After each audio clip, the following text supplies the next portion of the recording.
ဒုက္ခဆိုတာထုတ်ပြဖို့မှမဟုတ်တာကိုယ်အစင်မပြေတာကိုယ်ခံစားရတာကိုယ်ဒုက္ခဆိုတာလူသိရှင်ကြားရင်ဖွင့်ပြရမှာမဟုတ်ဘူးအထူးသဖြင့်အင်တာနက်စာမျက်နှာတွေပေါ်မှာရင်ဖွင့်ပြတာမျိုးပေါ့ကိုယ်ဒုက္ခကိုအများကသိသွားတော့လဲ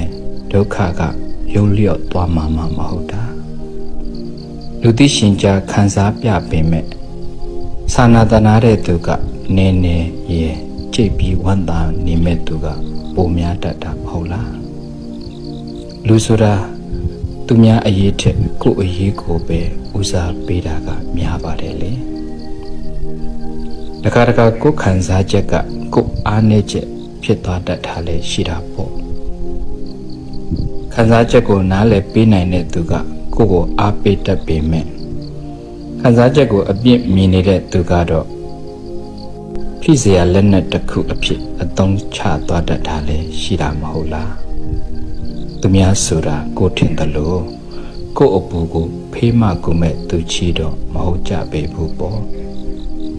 တကယ်တော့ဘဝမှာကိုဒုက္ခကိုလျှော့ကိုဒုက္ခကိုဖြီးမှပြည်တာပါလူသိရှင်ကြားရင်ဖွင့်ပြမဲ့အစာကိုတရားနဲ့ကိုနေကိုယ့်အခြေအနေကိုဆင်ခြင်ပြီးအကြောင်းကြောင့်အကျိုးဖြစ်လာတဲ့သဘောမှာအဆိုးတွေထပ်မရောအောင်ပဲတတိပြုဆင်ခြင်ရမှာမဟုတ်လားကိုယ်ကောင်းမီးလောင်နေရင်အဲ့ဒီမီးကိုကိုယ်တိုင်ပဲအရင်ညှိရမှာလေကိုမီးကိုမငြိမ်းပဲလောင်နေတဲ့ခေါင်းကိုသူများလိုက်ပြနေလို့ကတော့အပူကဘယ်တက်တာမှလဲပေါ့မိလောင်လို့ကောင်းမီပြကြသွားတာပဲအဖတ်တင်မှာပေါ့ဒါကြောင့်ဘာပဲဖြစ်ဖြစ်ကိုအထုကိုသိပ်ဖြီးမနေပါနဲ့ဘယ်သူမှဖြီးစေရပေးမှာမဟုတ်ပါဘူးသူဒုက္ခနဲ့သူရှုပ်နေကြတာသူများဆိုတာတနာပယုံတော့ပါပဲကိုအရှုပ်ကိုရှင်ကိုဒုက္ခကိုဖြီးအကောင်းဆုံးကတော့တရားနဲ့ဖြီးတာဟာအကောင်းဆုံးပါပဲ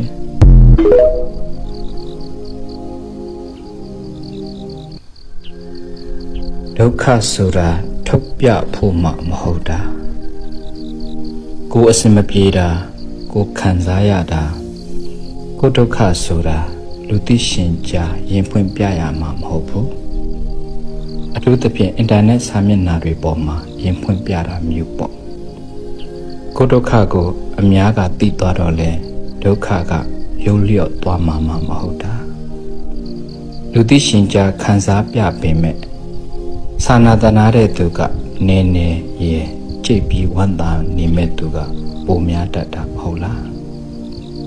လူဆိုတာသူများအရေးထက်ကိုယ့်အရေးကိုပဲဦးစားပေးတာကများပါတယ်လေတခါတခါကိုယ်ခံစားချက်ကကိုယ်အားနည်းချက်ဖြစ်သွားတတ်တာလည်းရှိတာပေါ့ခံစားချက်ကိုနားလည်ပေးနိုင်တဲ့သူကကိုယ့်ကိုအားပေးတတ်ပေမဲ့ခံစားချက်ကိုအပြစ်မြင်နေတဲ့သူကတော့